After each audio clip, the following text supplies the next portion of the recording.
اعوذ باللہ من الشیطان الرجیم، بسم اللہ الرحمن الرحیم۔ شروع اللہ کے نام سے جو بڑا مہربان نہایت رحم کرنے والا ہے۔ ناظرین کرام، ہم مشکلوں میں تو بہت ہیں، تکلیفوں میں ہیں، سخت مشکلیں ہیں، ہمارے پاس تکلیفیں ہیں، پریشانیاں ہیں جس کا کوئی حل نظر نہیں آتا۔ اگر حل ہے تو وہ ہے اللہ کے سامنے جھکنا۔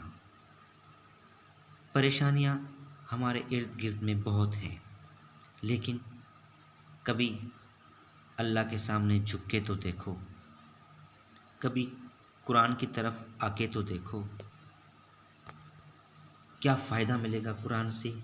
قرآن پڑھ کے تو دیکھو، خود کو اللہ کے سامنے جھکاؤ تو صحیح، نمازیں تو پڑھو، قرآن تو پڑھو، پھر دیکھنا کس طرح سے تم اللہ کی رحمتوں میں گھر جاؤ گے۔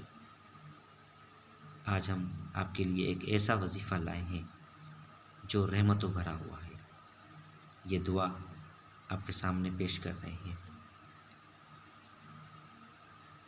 شروع میں درود پڑھیں، 3 بار اس دعا کو پڑھیں، صبح میں اور شام میں، اول اور آخر درود و پاک سے اس دعا کو پڑھیں 3 بار صبح اور شام۔ انشاءاللہ رحمت نازل ہوگی۔ گزارش ہے آپ سے کہ ہمارے اس چینل کو سبسکرائب کریں اور ہمیں اپنی دعاؤں میں یاد رکھیں۔ اللہ حفظ و ناصر، اپنا بہت خیال رکھیے گا۔